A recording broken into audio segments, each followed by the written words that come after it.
All set, Reed? Excellent.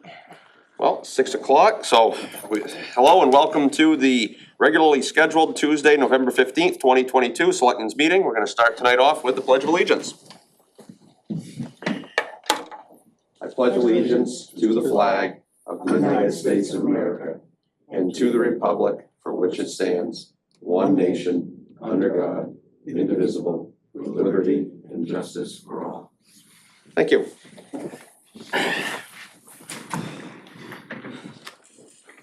So we'll open the meeting up with Municipal Officers Workshop Business Public Hearings, the first of which is Terrence A. Melanson, DBA Ocean Taxi LLC, 50 Branch Road, Wells, application for a taxi cab business license. Anybody from the public like to speak on this? Seeing none? Anything from the board? No? I move to close the public hearing and grant the license. Second. All those in favor? 5-0. Next, for the first time this evening, we'll have open to the public for 10 minutes.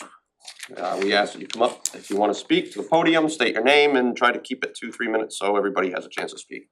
Anybody from the public like to speak at this time? Seeing none, we'll move on to current agenda items, the first of which is review and action on accounts payable and payroll warrants. Any discussion from the board? Sharon, everything look good? Okay. Excellent. I move to approve and sign the accounts payable warrant dated November 15th, 2022 in the amount of $2,486,183.97. And the general assistance warrant dated November 15th, 2022 in the amount of $2,389.42. Second. All those in favor? 5-0. So we're gonna have a slight amendment to the agenda tonight. We're gonna move the workshop for the Fisherman's Catch up to the next item. So if the Mike, I believe, you wanna come up, and the Cardinellis, wanna come up, have a seat right here, be great. Good to see you both. You as well. So Mike, you wanna kick us off on this one? Sure, yeah, I put a plan up on the screen. That's not part of the plan. And this is a plan produced by I got a way to go. Cardinelli's surveyor of a proposed land swap. They also provided a written request for the board to consider this to be placed on the next annual town meeting for a ballot question. And there's a lot of colors and labels, so if you bear with me to describe it. They of course own the restaurant here. In the restaurant, per the original layout of the road, the limits of the road right of way that the town owns comes right up to the front of their building, and actually by the original layout would go through a corner of the building. But by state statute, their building is protected. And the limits of the right of way would go right around the edge of the building here. So quite limiting to what they can do with their restaurant for the future, and presents a little bit of a boundary line conflict with the town right in that location. To date, the town has given a annual license for them to operate in this area for an outdoor patio area, and it's where they have a small food truck as well. But the idea between this proposed swap is to make this adjustment to the property line on a permanent basis. So of course, it would have to go to the voters for approval at town meeting, but the blue hatched area would be an area that the town would convey the land in fee interest to the Fisherman's Catch. Also in this area as well, to help define the line between their private parking lot in the town right away and the public parking that's along the road as well. So the request is for the town to convey to them the areas in the blue hatch, and in return, they would convey this area in the red hatched to the town. And this is an interesting area because it's the old location of the original Lower Landing Road that dates back to the late 1600s, and where the old town landing was located, where ships would anchor offshore and material and goods would be brought in by smaller boat to this wharf landing area for market purposes and to supply all the original colonial people that lived in the area. If you look at the old mud flats in this area, you can see the old wood timbers sticking out and a lot of the old stonework that supported the wood wharf area. So this whole area was covered with wood planks at one time, and it was a dock where goods would be traded to the original founders of the town. So it has a great history behind it. So it certainly would be a benefit for the town to get that land and have it preserved as a historical feature.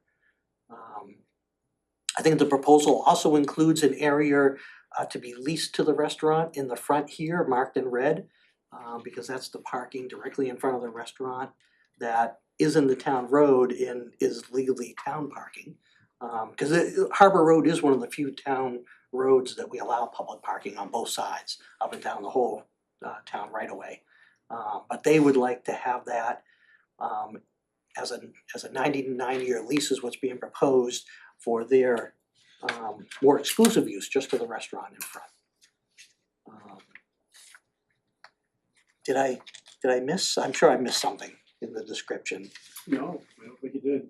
Oh. I think that it's very important that we have that parking, or that remains parking for the restaurant, not just for us, but for future inhabitants of the business, maybe our children or the next ones and the ones after that. The handicap spots are obviously there, and we've been using it and maintaining it for, the restaurant for 40 years.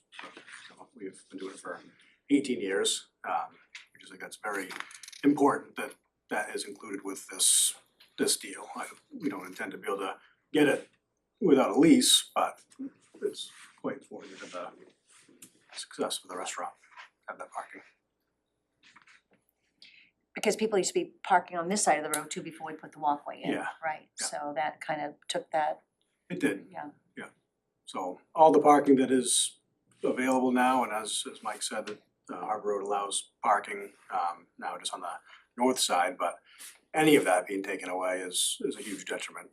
We already saw things go a little bit south with the loss of the parking over there. Just, it made it more difficult for some of our patrons to come and pick up their takeout or things like that. But I think that the walkway is a nice addition to the area, so I don't begrudge that.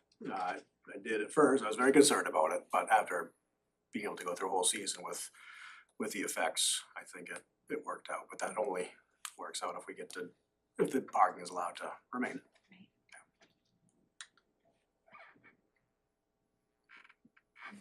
Mike, would the proposed land swap, would the town have any sort of an easement to, cause we wouldn't, cause it becomes landlocked with the boundaries. Yeah, we would still access it from the remaining town right away down in this area. So we can get to it from that, okay. It is tight. I didn't know if You're- that was marshland that's in between or not, but It is tight because the Rachel Carson or USA, US Fish and Wildlife own the land right in this little, triangular tip here. Yeah. So our access would have to be off the town right away here to get to that strip. And we potentially could put a little walking path there, yeah, I just wanna make sure that when we put it together, that the town has some access to it. Mhm. And as long as we have access to it, that's fine. Cause it could become a nice little, in fact, people waiting to eat could take a walk out onto the Yep. landing. I mean, it would be neat to put a very narrow walking path along the old, because this was an old town road originally. And maybe a little historic plaque down here describing what the actual feature is. But that just maybe in the future thoughts. Okay, Mike, you said that is the white part is USA, it's the federal government that part. Yes. Where's the connection that we can get across? Cause I don't see it. There should be a little 5-foot strip right here. Actually, we'd have to make sure that it is there. Just this, oh no, we got this area here. So the blue hatch was to be conveyed to them, and so it left this whole, looks like 44 feet before you get to the USA home Okay, so base. that white is not really theirs. above the black line where the arrow, It was the area of blue hatch to be conveyed to the town. So yeah, there was a, I thought it was narrower than that, but it looks like a 44-foot strip. Yeah, but we definitely wanna make sure we don't get caught. oh, I see the blue hatch too, okay, got it.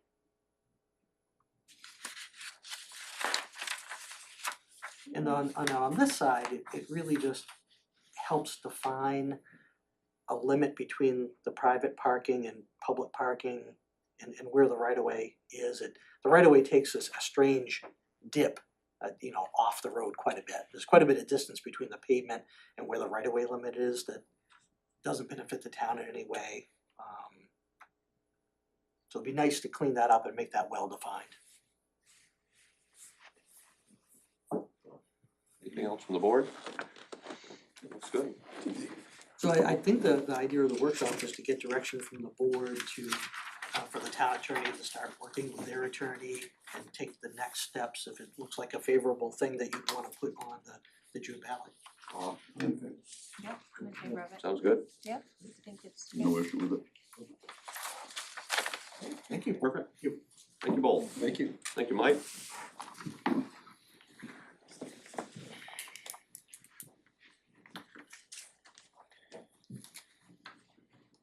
Suppose we'll move on to update, discussion, and action on committees, projects, issues, purchases, and personnel. The first of which is a workshop, discussion regarding possible license conditions for the Near Beach Motel. We'll have Attorney Orso come up here, and Leah, if you wanna join us, it'd be great.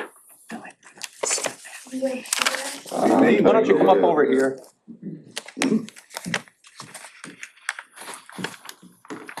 I can't believe it, I feel so special. We had somebody else sitting there earlier, so.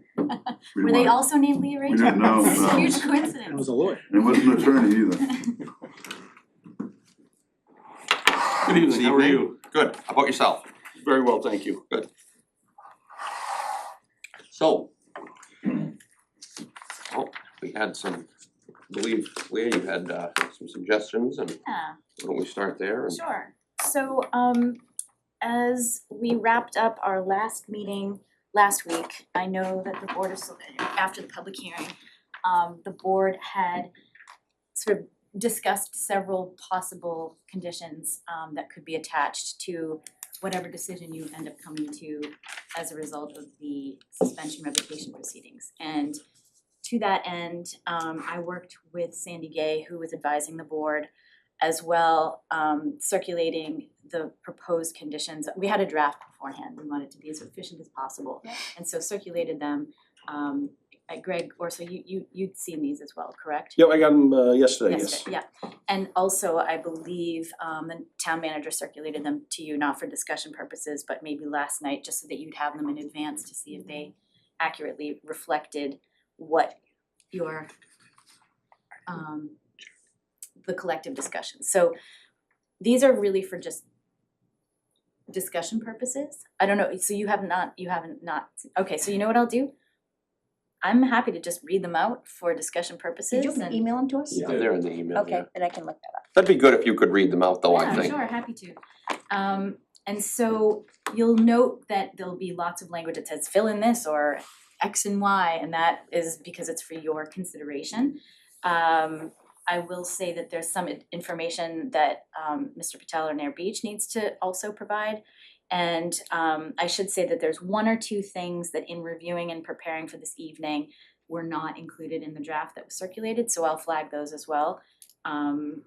Just one or two things. So just without further ado, I'm just gonna jump in no particular order, but so Nair Beach will be closed down to any and all guests no later than, and this is the fill-in date, because I think there was some discussion around that, in order to bring the motel into compliance as itemized below.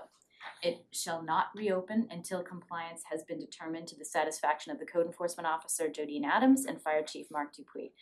It is understood that there are, and this needs to be filled in, and perhaps Attorney Orso can help us with this, how many current guests who have refused to vacate voluntarily, and who are the subject of pending FED proceedings. It is therefore understood that the rooms that these individuals now occupy, and I wanna specifically itemize the actual room numbers so we know, will be occupied until the evictions are finalized. Nair Beach shall not, however, rent any rooms to any other individual after X date, which will be the same date that we were talking about earlier, and until compliance has been certified by the CEO and the fire chief, as outlined below. The next one, and I don't know how you wanna do this, do you wanna, maybe it makes sense to discuss each one and then proceed to the next one while it's still fresh in your mind, do you think that makes sense?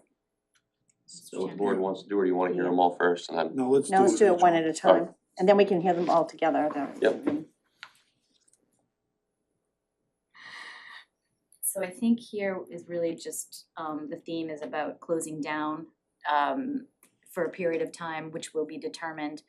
And I'm sure Attorney Orso has some thoughts on that, in order to determine. Sure, and look, I think much of this stuff is I think reasonable in the context of when we looked through it, and I went through it with my client, so. I believe we had talked about 12/15 as sort of a date that was out far enough, but not too far out. There's approximately right now, or as of yesterday, let's say, there were 10 people that either have been, we've received judgments against them and they're supposed to be out by either today at midnight or tomorrow at midnight. And then we have 3 more on Friday. So that's it. Everybody else, we either have a judgment or they've already left. So we have 3 more on Friday at 1, I think it's at 1 p.m. And Can we you had. just explain to the board, in the event that they do not vacate, what the process is there? Sure, and that's why let's take the Friday date. You know, and the courts have been pretty good about making sure we have these eviction dates. We went for, as we talked about ad nauseum, we went through many months without that, so they've been pretty good about keeping those dates. So 1 o'clock Friday, we have evictions. There's 3, it's one of 7 or 8 cases on the docket, we're not the only one. So let's assume we get a judgment Friday on those 3. They would then have 7 days to get out. So they get the judgment Friday, they have 7 days to get out after that. After that 7-day period, if they're not out, and you look at the calendar for things like that, for example, so it would technically be Friday at midnight. So there's nothing we can do for that period of time. They then have to be served with a document called a writ of possession. And can't be served by us, can't be served by a layperson, has to be served by a sheriff. So that then gets served on them. Realistically, the first possible date you'd have it served on them would be that following Monday. And then they would have 48 hours to get out before they can be physically removed, locks can be changed, things like that. So it's usually, I always tell clients, it's a 9-day period, but you also have to see when those days fall on. This might be an 11-day period. But the first week of December, if we get a judgment on all of them on Friday, the first week of December, they should, we should, it gives us a little bit of buffer with the 15th.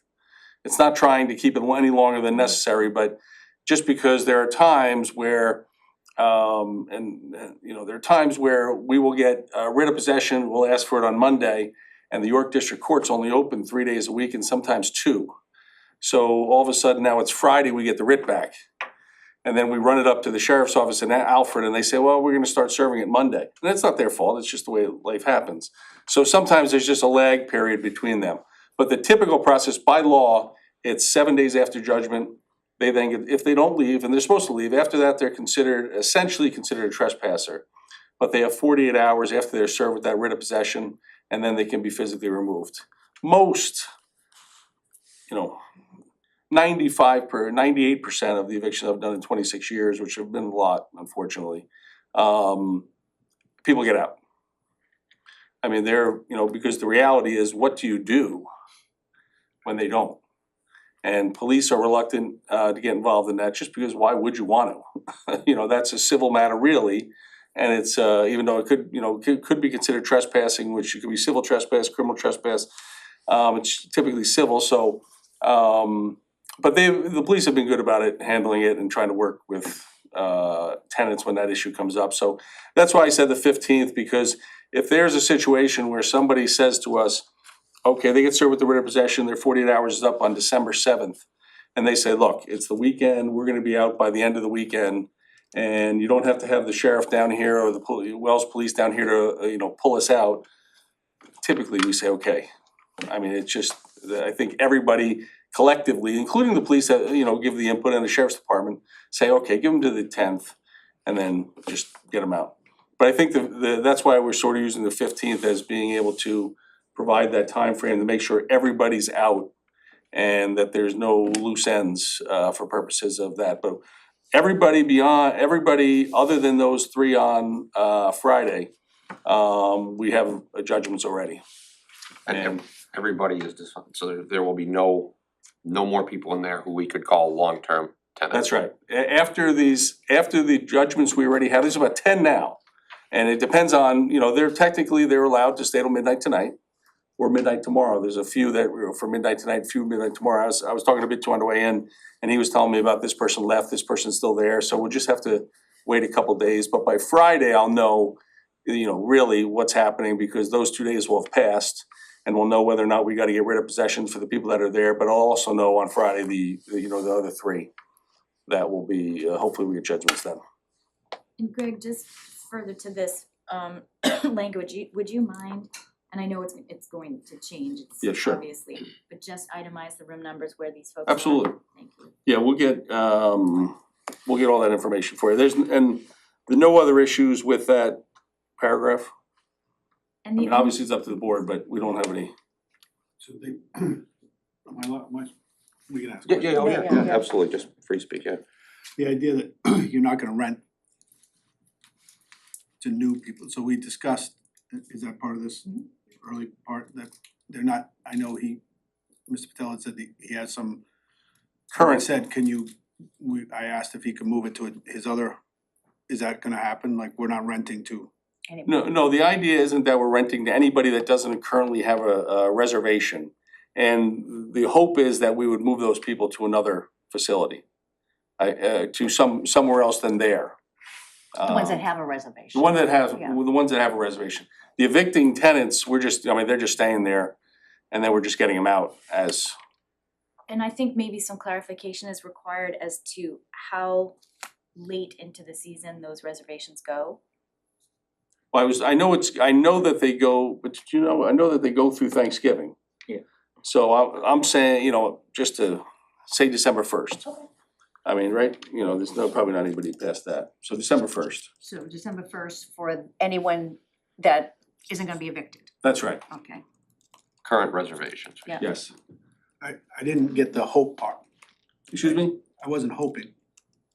No offense, but I don't want people staying in that hotel. No, I didn't hear that you're hoping, so No, you said, we hope that that they move to a different hotel. The reality, here's the one difficult part, okay? If tomorrow I get served with a temporary restraining order from the Superior Court saying there's somebody that has COVID and I can't move them out even though they're supposed to be evicted, Misunderstanding, I understand your piece with the people of these long-term tenants, Yep. I'm talking about the future reservations. oh, sure, The no. idea wasn't, we hope they move somewhere else, the idea was to move them somewhere else. I just don't know that has been completely figured out yet. The idea was that anybody that was there that was not a tenant, was not an evicted person or a long-term tenant, the idea was that they were gonna be moved to another location as soon as possible. I'm just not sure that issue has been resolved yet. We're trying, I think my client is certainly He said he would, I mean, he's, in agreement with that. No, I agree that he's in agreement with that. The issue is, I believe,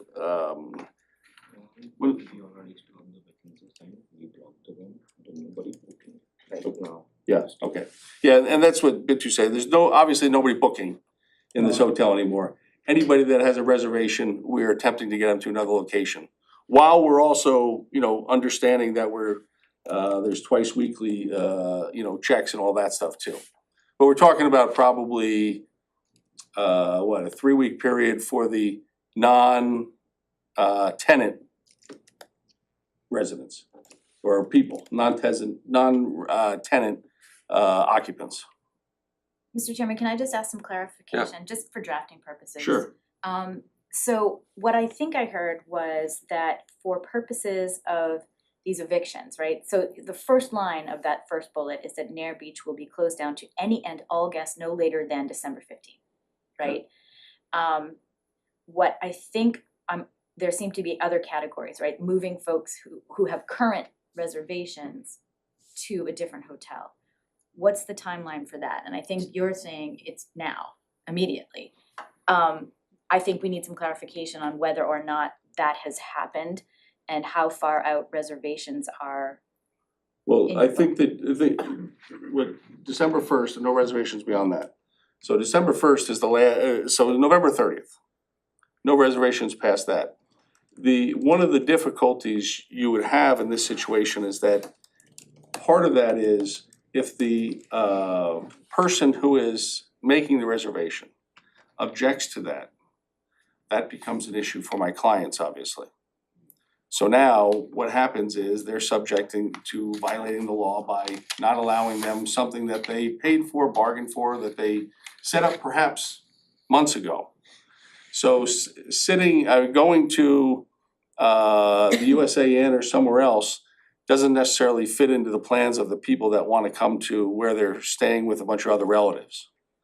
So I'm not saying that that's not gonna happen, we're just doing our best to try to make sure that that happens in a timely manner so that we get these people. I guess my argument back to you is if we revoked your license tonight, you'd have to make that move anyway. Correct? I mean, I've gone on vacation a lot where my flight gets canceled, I don't have anything, I mean, that's just the way it goes. If we vote to revoke your license tonight, your license is revoked, so you're gonna have to move those people to the USA Inn. Well, again, I understand. What I'm saying is that as my client has said in the past, he's committed to doing that. We can certainly provide an update on who's moved, who's, what people are in the building now, what people are moving, where they're going. We can provide that for you. But if we mandate it as part of these, this agreement or whatever, then that, in my mind, would give your client the ability to go back to these people and say, look, the town has said this. Oh, And remove any sort of liability from him, so there wouldn't be a reason not to do it in my mind. Yes, I agree. That'd be a reasonable thing to Yeah. say. I think so. So to clarify, then we're saying that no further reservations at all, right? That's true. Beyond the, yeah, Ones no the ones further that are already reservations. committed to now. Now, Oh, hold No, on, no, no. that's very different from what I think I hear Tim saying. Well, I'm there's- one vote here, but I'm just saying, I just don't want somebody else moving into that hotel right now that's not safe. And we're not saying that they're going to be, I guess the point is there's a distinction between new people who don't have reservations now and then somebody who's coming in tomorrow. Right? I mean, we're not taking it, we said we're not taking anybody else. There's no other reservations, there's no other reservations past November 30th that have been, that anybody would be allowed to get. If they contacted us tomorrow, want to be there for December, wouldn't be allowed. But we have obligations to guests that are already committed to reservations. Our best job to do that is to try to get them into another facility. The issue becomes when those people say, no, we don't have the ability to not breach that agreement with these guests. We will tell them they're moving. And then they also have the option of just saying, fine, give us our money back, and that's the way it goes. That's probably the easy way. I mean, that would be the hope that's what would happen. But we're committed to getting everybody out of that building as soon as possible. The non-tenant people, as soon as possible. And I think it's certainly a fair thing to say, okay, well, when is that going to be? And I think what this whole process has taught us is that nothing's ever as quick as you want, because there are people, if they're in there now for a week, and it's day 5 out of 7, they're gonna provide a little bit more hesitance than people that haven't shown up yet, and we can just say you're going over there a mile up the street. What I'm saying too is I'm fine with the people that are there now, which I thought you just said there wasn't any, but that's fine. No, there are reservations up through Thanksgiving that have been previously made, not while this process is going on, previously made. We said it last time, there have been reservations up through Thanksgiving. How many? I don't, but you do know?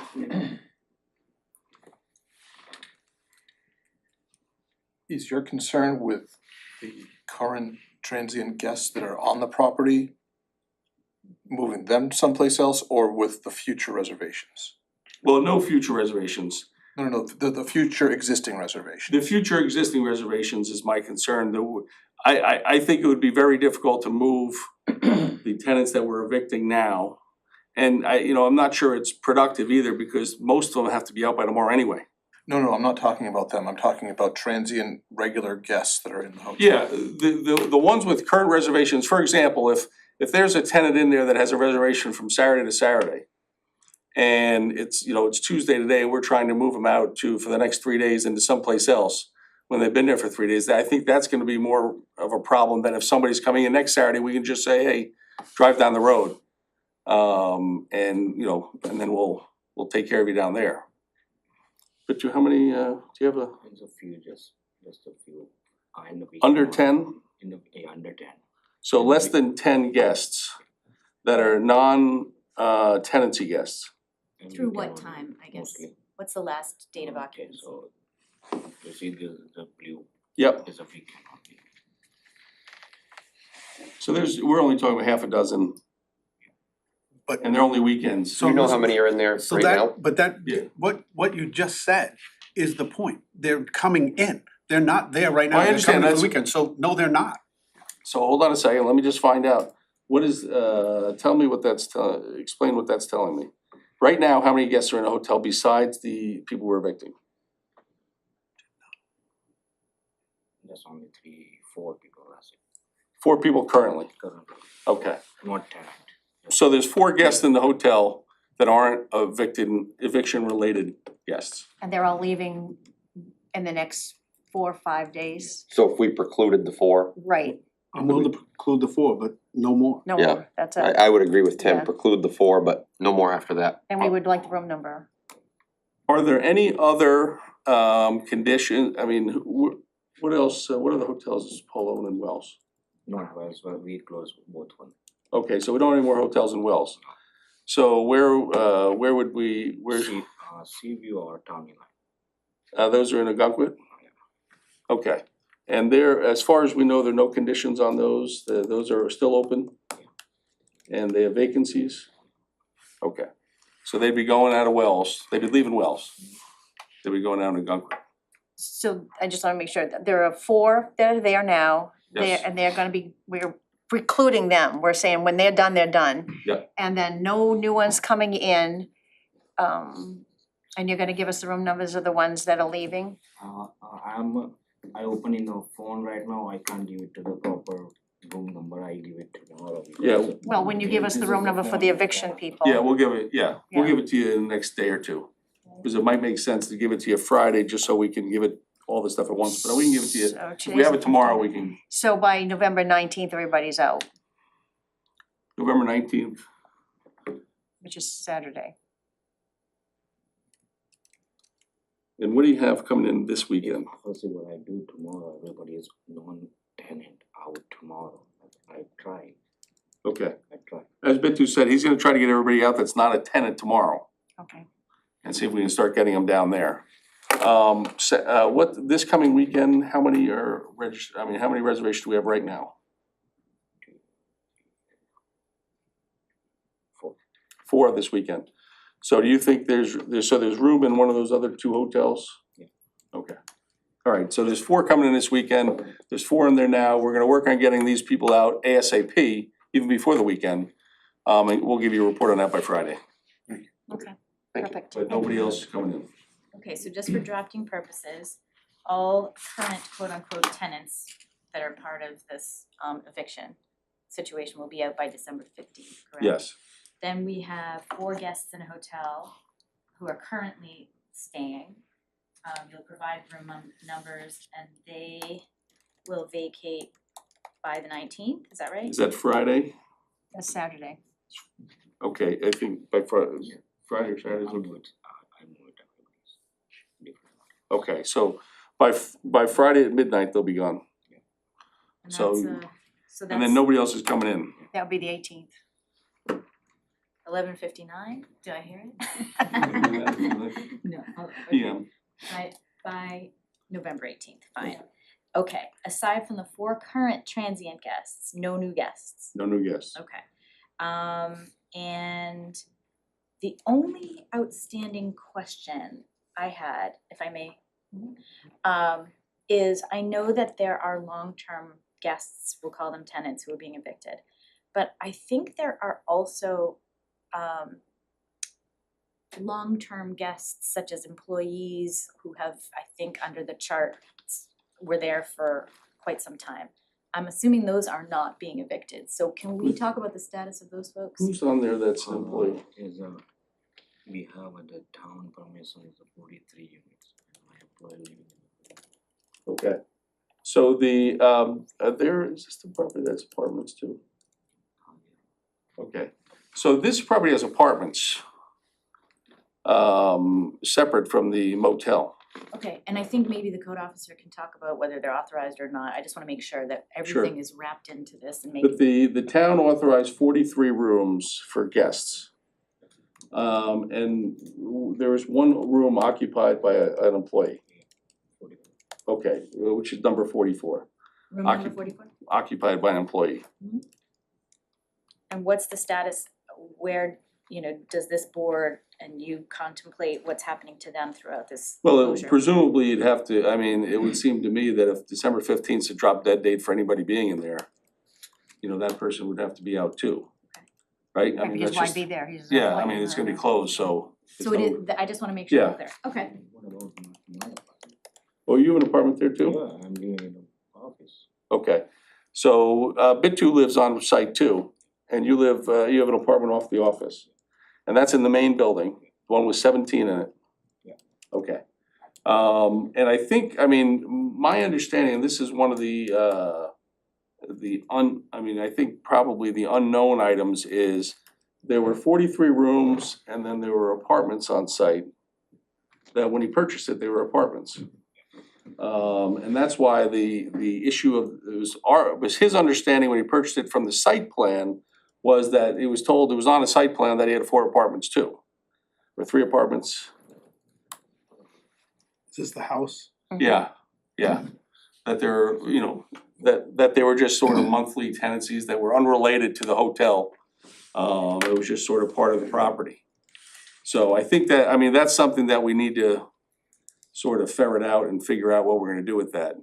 But it's my understanding that they're separate from the hotel, they're not rented daily, they're not rented weekly, it's not one of these long-term people that were from the, you know, your community action. There were apartments separate from the hotel. Presumably, like other places in Wells that have long-term tenancies for people working there.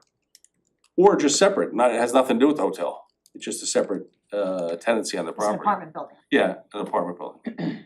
Are all 4 occupied currently? No, so just 2 of them? Just you and one other person, No, it's a different. My is in office. Yep. Different apartment. okay? That other 4. The other 4 are just separate building, Yes, sir. and it's not, they're not occupied? There's no, There's so nobody the, in any of that No. building? Oh, okay. So there are 5 apartments? 5. Well, one apartment is in the hotel off the office. Yes. Number There's 44. 4 in the house. Got it. Yeah. 44, right? But there's nobody in the house now. So the only apartment of these 5 that's currently occupied is by at B2? B2? Pause for a minute. I was just gonna ask Jodine and Chief Dupuy to come up here too if they could, just in case there's anything, question for them. If you two mind coming up and sitting next to Leah? Sure. Just in case something comes up. Do we have any interest in having the resident manager move out of his apartment? As long as it's permitted, no. He's gonna probably supervise the work. And he'll make sure that I don't nothing, wanna yeah. displace. Nobody's there. Yeah. I think it's in our best interest to have him there keeping an eye on the property. Has there ever been any problem, has there been no problems with the apartment building? No. Okay, so We that's haven't done okay. it, we haven't done full inspections in there, but the smoke detectors were absolutely fine in there Okay. when we went through. And it was empty. And is that your assessment that is a permitted use of that? It's been there a long It's been there time. a long Okay, time. alright. No. And then just one more question while we're on that topic that I had in terms of just guaranteeing that the smoke detectors are working in the rooms occupied by the long-term tenants. what sort of guarantees do we have for that? What's something like that look like? Is the, was that, my understanding was that was why the other provisions in here about twice weekly checks. Just, yeah, I mean. I think that's a reasonable thing to request. Unannounced twice weekly Yeah. checks that they can check to see if it's okay. Okay, We send it to you. yep, and they will, and what do you send? Personally check. You personally check them? Alright, we have, it's getting a little bit easier with people moving out. Not that we shouldn't be checking the empty rooms too, but it's just, obviously it's getting easier, so Bit2 checks them personally every day, and as of through today, Yeah. there are no issues? Okay, Okay, thank you. but that will continue until, December 5th, or where the last person, hopefully they're out before December 15th. Okay, so I think we got the first paragraph done. Yeah. Perfect. Alright, hopefully we got a snowball effect going on here. Second though is fine too, that's what we've talked about already. We can provide that to you, like I said, by Friday we'll know, everyone. So by the 18th. So by say, because it's gonna fall to me to do it, so say by Monday, Does that before work? your next meeting, I'll Yeah. provide it. And that's just getting the date. The 21st. Great. Okay, next, do we wanna read that out, or we all Good. good with that one? No, I'm good. Okay. Yeah, that one's, yeah, by no later, that one to me, yeah, okay, fine. Okay, third paragraph, Near Beach shall scrupulously follow the requirements for guest registers and logs as prescribed by the town code, and I cite the statute. We're good, Yeah? good as written. Is the board okay? Do we need to read this out? Nope. Okay, No, it's, alright, the next one, Near Beach shall place, and then this is fill in the amount in escrow to cover the cost of the twice weekly unannounced inspections by an independent third-party inspector who shall conduct inspections of the smoke detectors in all rooms. Do you wanna say all guest rooms or all occupied rooms? Well, if they did it in all rooms, we'd know they were vacant. Yeah, it's just a question for your consideration, whether or not you want the Is that, how long does it take you to somebody to, that's like quite a, How long does somebody take to let? to test all, Yeah. look at 43? It took us, I mean, if you can walk into these vacant rooms, walk in, walk out, done, it's quick. But it took us, we were there 3 hours. Cause there were When you- people there When you're and dealing there with were, people, when you're dealing yeah. with, trying to get in, access, et cetera, yeah. but if nobody was there, it would probably be. If nobody was there, you probably can get in and out of there in a little over an hour. Maybe, As long as you don't have to fix anything. right. Well, the inspector wouldn't be fixing anything. No. It'd just be reporting Just that it's reporting not it. working.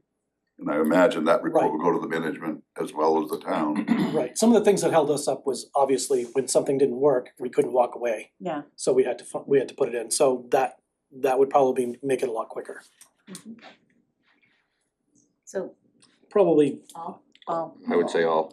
otherwise, yeah. And common areas, including storage areas, to ensure they are in proper working order. Said inspector shall also review Near Beach's lodging records for compliance with the provisions of state law and town code, which shall, at the inspector's discretion, also include confirmation of the register log by physically visiting rooms to confirm that the contents of the registered log are accurate.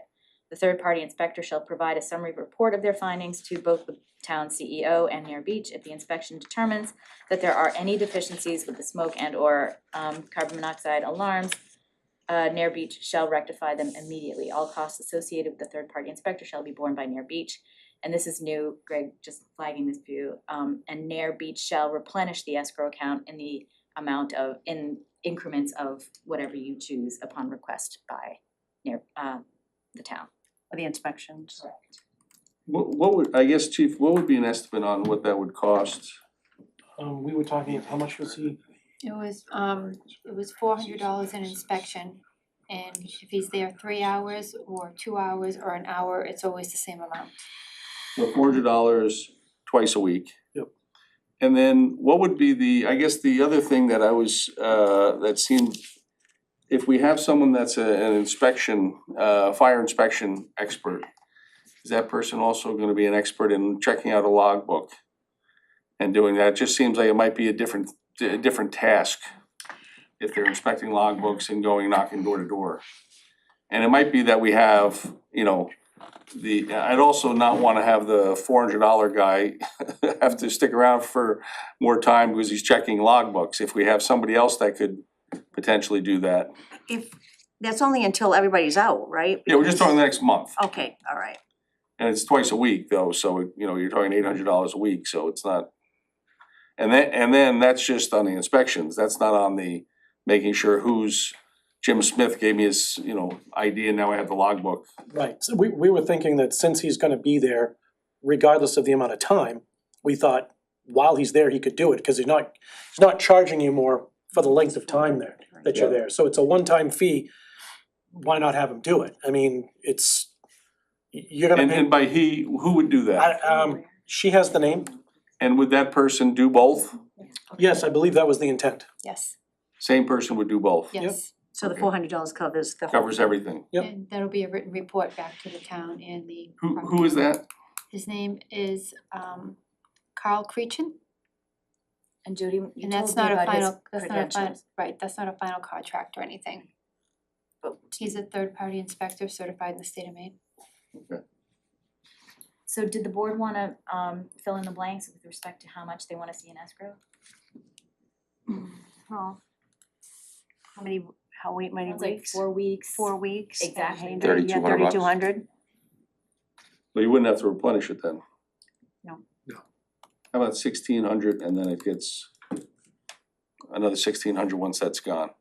I don't see a problem with that. I don't have a problem with that. So you're saying just if you, Just if break it up everybody into got two. out earlier, you. Yeah, then we wouldn't Yeah, have to. oh yeah, that's right, that's true. Okay. Okay, and by, Well, we're doing this, everything's by Monday, right? yeah, so what do you know, say by Monday? Does that work for the board? It's the 19th. By Monday for what? That's the 21st, Yes, I no. think, Okay, oh, yeah, yeah, yeah. And just again, logistics, Which is the 21st. is it could they put that in my escrow account and I can send you a copy of the statement? Or who's escrow, I mean, I don't know, does the town have escrow accounts, do they hold these items or Yeah, just paid to the town? Yes, Okay, so then it's similar Paid to the process town. is followed when you do a subdivision or something. you Yeah, have to sure. hire a Third party. and I'd rather not have it in mine, so that's fine. So just have it in the town's escrow account. Yeah, absolutely. I don't understand, we keep saying this is only gonna happen for 4 weeks. Where does it say that here? I thought this was gonna be ongoing. This is just to get the people that are there Out. out. And then when it's vacant, in order, they have to, we'll do that list next. Yeah, we're still going through that, Yeah. yeah. This is just to make sure it's safe in the meantime. In the There's meantime. no more infractions while there's people living there. But it doesn't say that time frame in here, that's what I'm saying, it's just, this is, Slight clarification well, on just, that. it's open-ended as far as I'm concerned. Right now, the way it's worded now, it's open-ended, it's, Didn't we Could fill in go the on blank, didn't forever. we fill it in? so, I mean. Yes, but to Bob's point, we did fill in that date, but this particular paragraph does not tie back to that date. So Okay. I can basically say Near Beach shall play to cover the cost of twice weekly unannounced inspections until, All tenants are gone.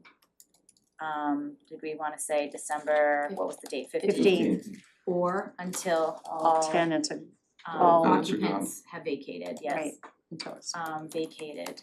Okay, now, I think following up on Bob's question though, once it reopens, assuming that it passes muster and the chief and Jodine sign off, is this something that you want to reactivate once they reopen?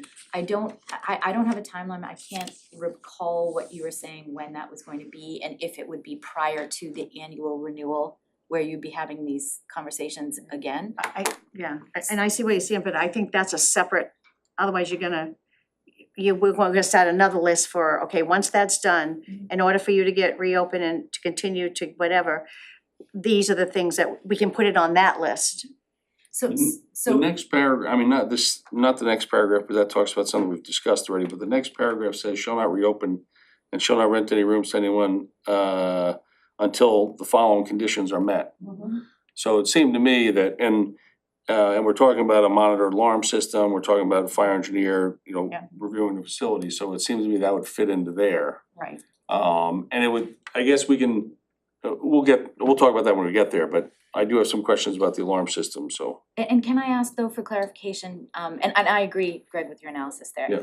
I just want to understand logistically, again, I understand with trades people and timelines and materials, et cetera, it takes a long time. But what is the optimistic ETA of reopening? Well, I mean, I think one of the other sections down here talks about the motel must be closed each year between X and Y date. And I think that the hope would be, whatever that's determined to be, it's done before then. I mean, I think, we talked about some dates that were thrown out were, okay, you're gonna be closed every January, February. At least a couple months, so that there is at least nothing, there's a guarantee that it's gonna be closed for that period of time. There's nothing in the ordinance that requires that, right? I mean, there's no, I think the answer to that question is really dependent upon if it's a housekeeping unit, what kind of lodging facility, when it was enacted, is that fair to say, Jodine? But I think that, with respect to site plans, each one says something different, and that was part of the discussion here, and I think Selectman DeFelice raised that issue. Yeah. Also to have an as-built with that specified. So I'll leave that obviously to your respective conversation, but I think that was an issue that was flagged and identified as the board as something that they wanted. Yeah, because if we get done with this piece, right, that happens until everybody's gone. That being the escrow and the Right, complaints, and all yes, that, yes. okay. Then we can deal with the next step on how long, whatever, but I think right now, is this piece done, or we have more on this one? I think I've got what I need as long as the board is satisfied. Is this, do you, So just to distill, Nair Beach shall place $1,600 in the town's escrow account by Monday the 21st to cover costs of these inspections. And then I said at the end, all costs associated shall be borne by Nair Beach, and Nair Beach shall replenish the escrow account in increments upon request by the town. And that is to give the possibility that it won't take until December 15th. Is the town satisfied? Are the selectmen satisfied with that? Yeah. Just my opinion, discussing that note would make more sense going to the paragraph in which Attorney Orso referenced with the alarm system anyway. I think that stuff all sort of ties in, like Kathy said, moving forward. moving forward, right now, I think for That sounds good for now. this gets it closed and empty, this part that we just did. Right, everything, you're happy with that, because I know you're the biggest. Which concern. includes that next paragraph that's one sentence about perspective. that's Yes, we right, already that- talked about that one. So I think I can strike that really. Yeah. It's covered already, and then the reopening renting rooms, I think that's where we go from after, when we're trying to reopen. Okay, so this is step one. Yeah, and the only issue the only question I would have about the monitor alarm system is cost. I've reached out to three places, a place called, I did this Friday and then Saturday, and they might not very well have been working Saturday, to try to get estimates from Pine State Fire, and then there's one with Maine in the name, Maine Fire and Alarm or something. It's up in Scarborough, and there's a place in Gorham. Isn't there one Tri-State Fire Protection? I don't know, I reached out to three, that I don't remember the third name, but there's one in Gorham, one in Scarborough, and I'm happy to reach out to whoever anybody thinks is appropriate. Right. They did say they would have to go on the site, because depending on it's 1 story, 2 stories, that has an impact on it. And obviously from my client's perspective, I don't think that there is any idea that this is not a good idea. The question is, what's the cost and over what period of time? I mean, it might be something, depending upon the cost, where we can come back to you with the cost and say, okay, can we do half the building this year and half the building next year? Or can we do something else over time so that we're not expending? I don't have any idea. I just, you go online and it says, $1 or $2 per square foot, depending upon what it is. And that's depending on how big your building is, that could be a lot of money, so. Yes. So I don't know what exactly the cost is gonna be. It's, there's no possible way to get an estimate before today. But the idea is getting somebody out there this week to give us an estimate and, Right, I don't think you would have, I would have been shocked if you had been able to get somebody out there to do an estimate, but I think there are a number of businesses around here to do it. And I think, I'm personally, for me, I think that's the number one thing I wanna see. We've gone through this route a number of times, and each time when they go in, people have tampered with it or whatever they've done, this'll tell right away if they get tampered with, it'll tell right away if they're not working. I think it's a good idea, I Yeah. just, the only issue, there's a difference if it's, $15,000 or $115,000. And that's the only thing that worries me when you're Right. trying to commit to something like that. Well, you have a month before everybody gets out there to come up with a Oh, project. sure, no, Right. we're working on it diligently to try to figure out what that's going to be, and then obviously, if we got an estimate or something, we'd have to run it by the chief anyway to get the okay on it, so I think that's something that we could certainly be back before you on. So if it was just, while we're on that, if it was broken up, then maybe something that, okay, this building gets done now and then this one's subject to third-party inspection. in the Sure, interim. yeah, then you'd have a hybrid going forward, and again, I don't know, the chief might know better, I don't have any idea what it would cost. I mean, I have no idea what that would cost, so I don't, I don't either, I mean, Yeah. there's so many changes that have taken place over the years, I mean, yeah, with either the parts and things, mostly it's gonna be labor, it's gonna be Yeah. very intensive labor. and we know labor's so easy to get nowadays too, so. So simple, yes. Timing on that. And I like his idea, as long as the goal is for all of it to be. Sure, no, Yeah, I think that's, I like I John's mean, idea. that would benefit everybody. So I am so There's very no sorry sprinkler for system in drafting. this building, I'd really rather see this get done before they reopen. okay. Yeah. Let's see what the There's no cost is. safeguard here at all. So as far as, but for drafting purposes, I'm not quite sure what the board's will is here.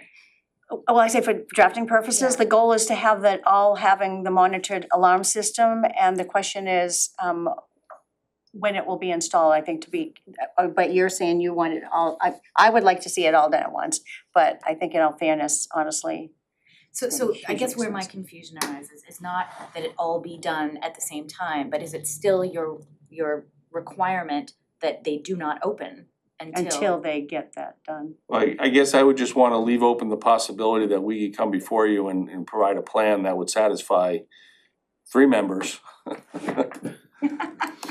Simple majority, and that would allow us to open if there was something out there that we found out that, okay, yep, you can have your system and it costs fine, but it'll be, July 15th.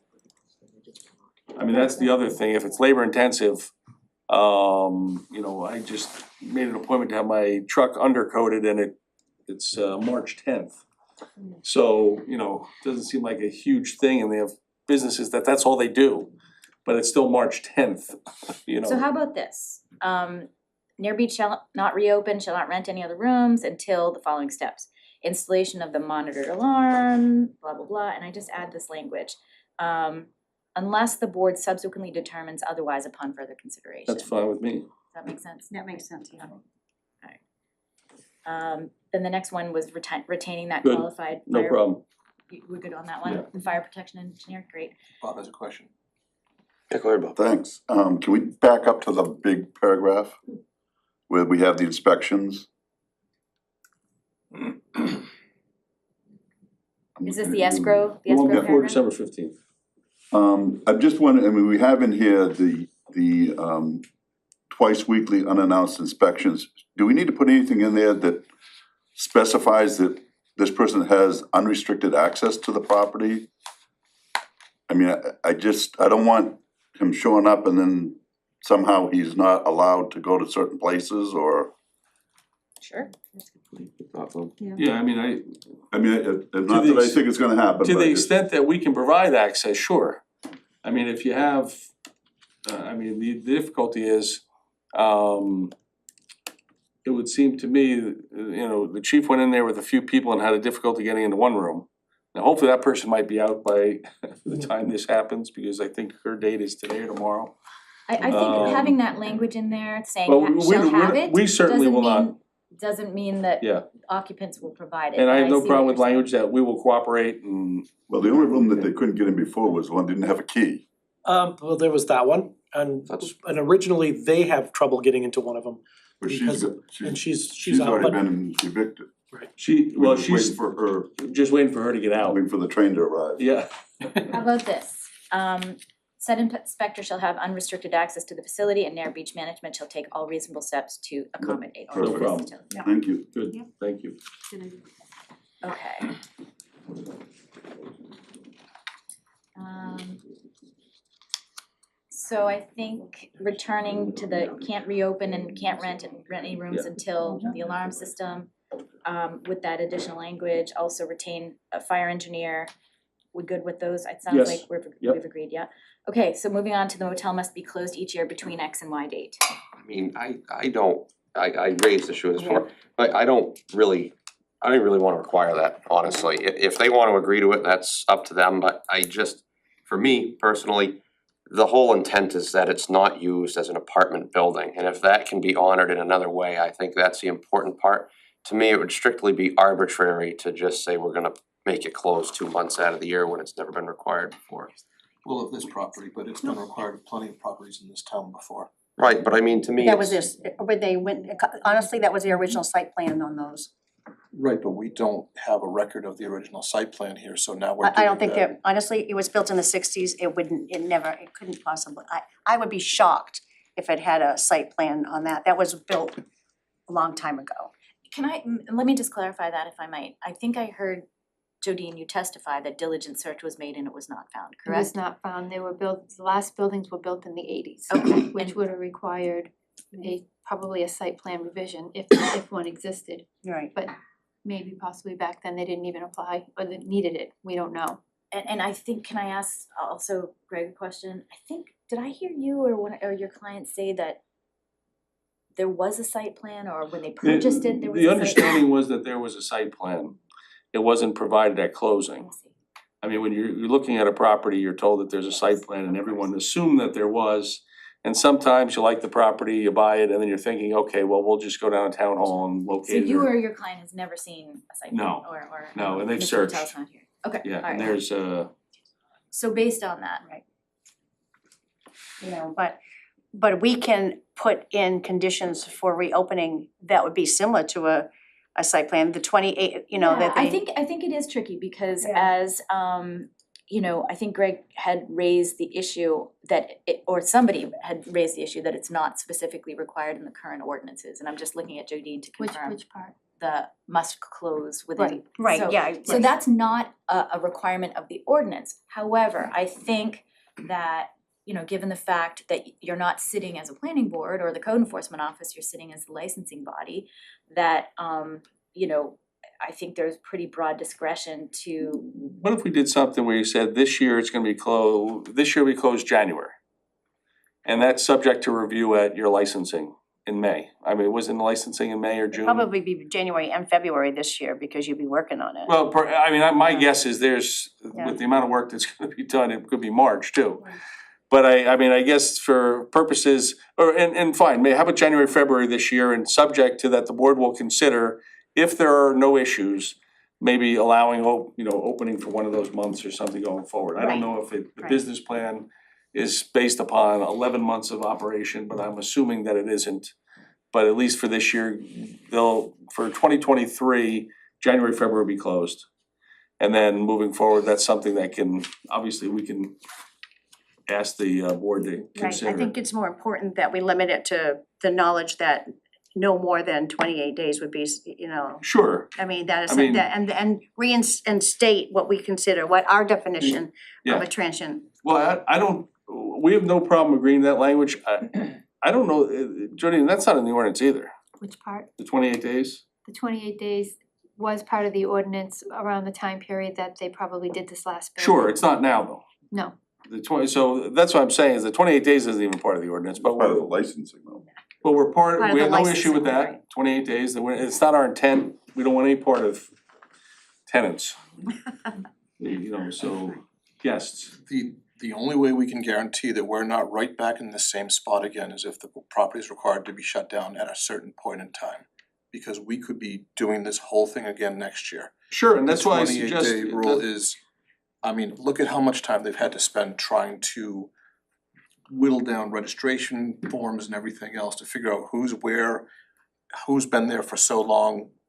If the property's shutting down, everybody's out. And that's why I originally said January. Why don't you just say January closed? There's no, it's past that December 15th date, January will be closed. And if something else were to happen, obviously, we'd have bigger problems than worrying about being closed for a month. I still want the 28 days in there though, no matter what. No, that's fine. And I think that's a separate thing. Okay, So as I have it, as I've heard the conversation, and I think it's still ongoing, but the motel must be closed each year from December 15th, must be closed, This year sorry, from December 15th. from December 15th, 2022 through February 28th, 2023. Required opening and closing dates shall be revisited at the time of But we had annual said licensing, this or year, you can say closing. this year I'd suggested January. So if the board wants 2 months, then we'll do that, but I said January 31st. That protects Mr. DeFelice's concern that there is nobody, there'll be 45 days where there should be nobody there on site, perhaps other than Bid2. Okay, so the two things that need to be decided, we know December 15th, 2022 is the starting date. Yep. Through whatever the board decides, whether it be January 31st, whether it be February 28th, or whatever you decide.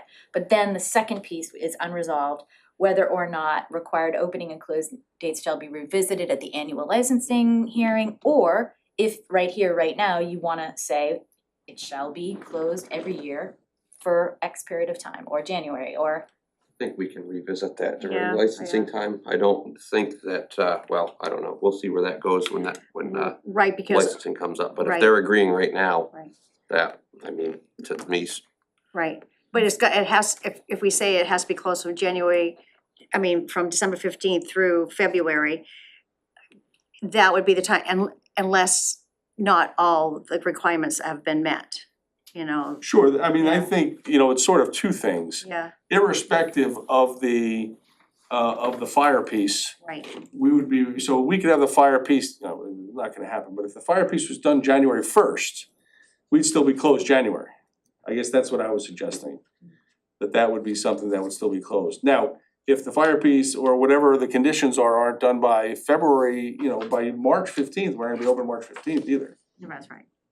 So, it's, I'm just thinking back to the records that we just saw in the report of an individual being on the property for the last 2.5 or 3 years that had nothing to do with the state, I don't even know what you can call it. program. Program, just Oh, program. we couldn't call it a program. I know, we can now, Okay, now we can call it a program. new ruling. Okay. So there's been at least one person there that's been there for at least 2.5 to 3 years outside of that program. There's nothing, if we don't have a shutdown, to prevent that from happening again. Well, the registry, that they have to comply with, you had two different registries. You had one so that you wouldn't have to pay the lodging taxes, and then you had one for the ones that were the tenants that were long-term and therefore didn't supposedly have to pay lodging taxes.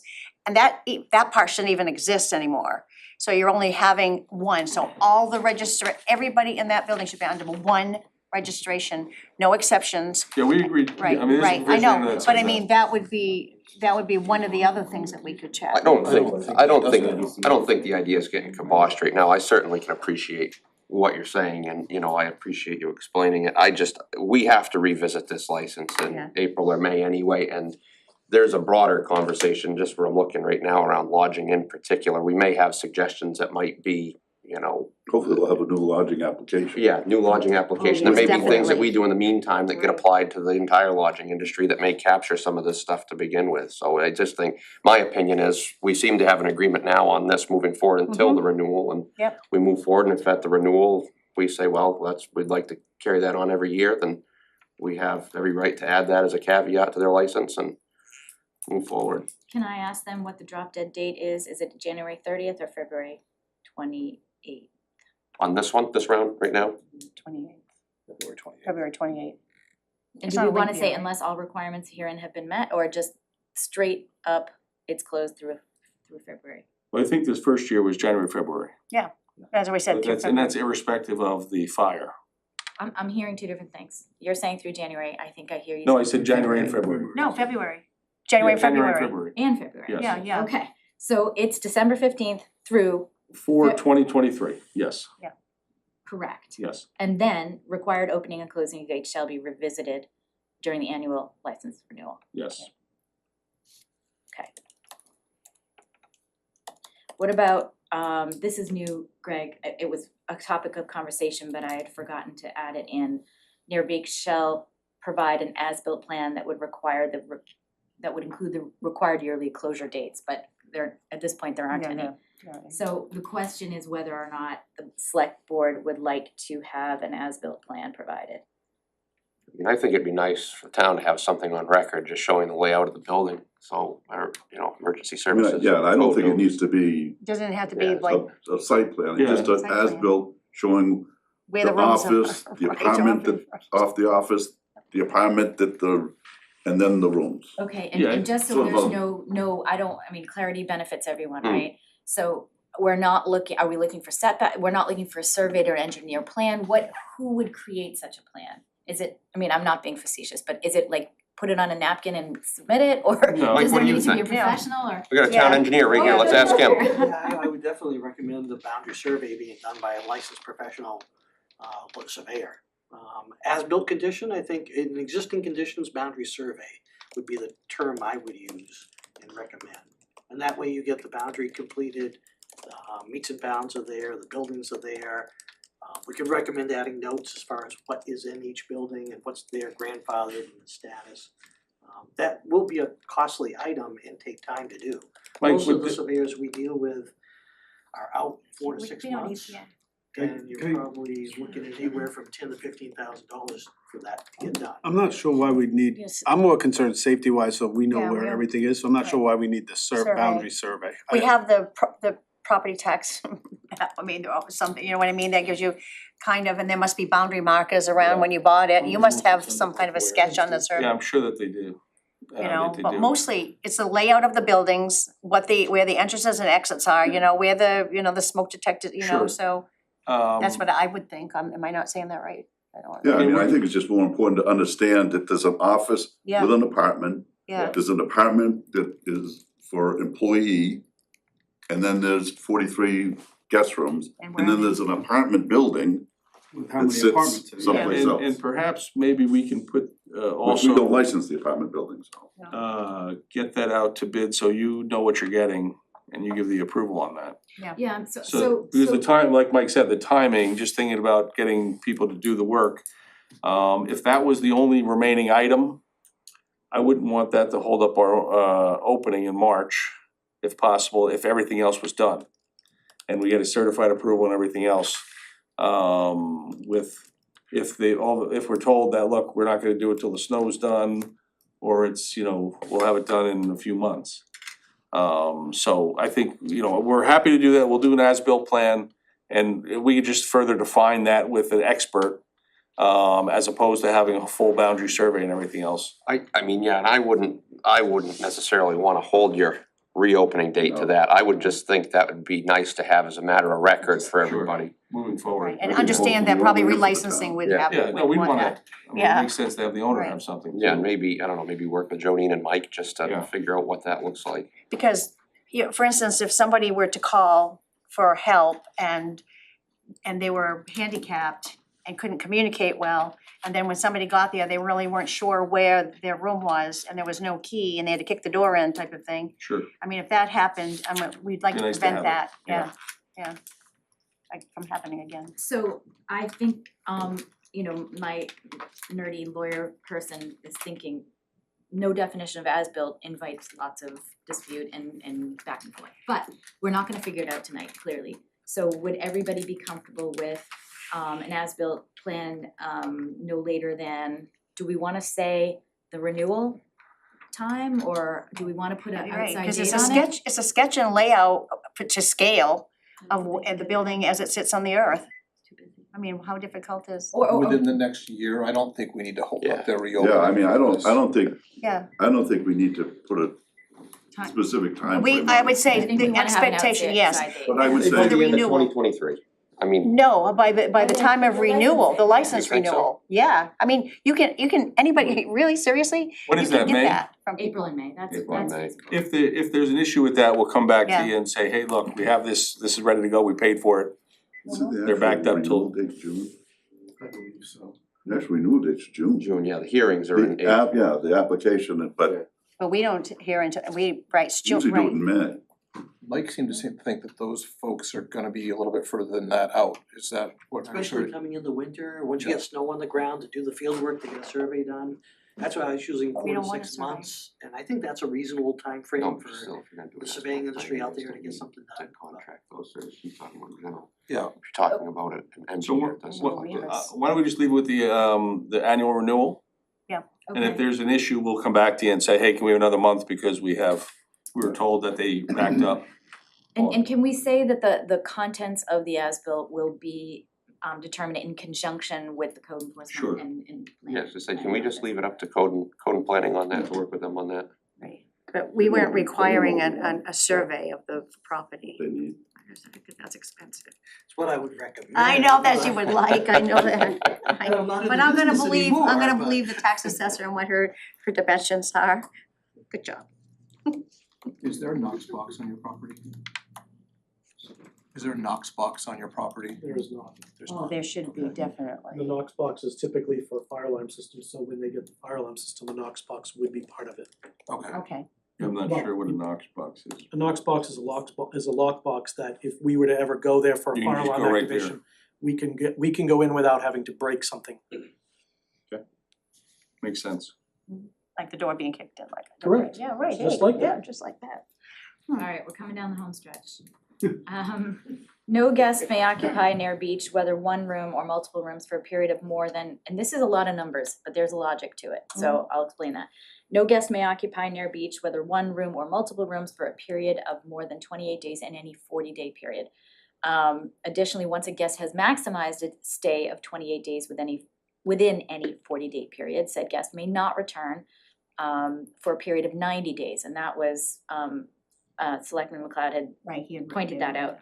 And so this is intended as a way to avoid with the 28-day rule, as you know, people come in, they leave for 24 hours and they come back, and that's just invites abuse. And so Right. that's what Yeah. the logic was for that, and so I put that to you for your consideration. I think that's great. I think we needed that clarification, didn't we?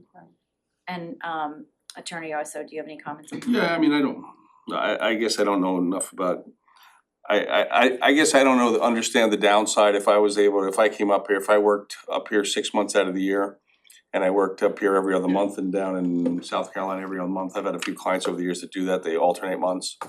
What would be the harm for me having January, March, every other month being there?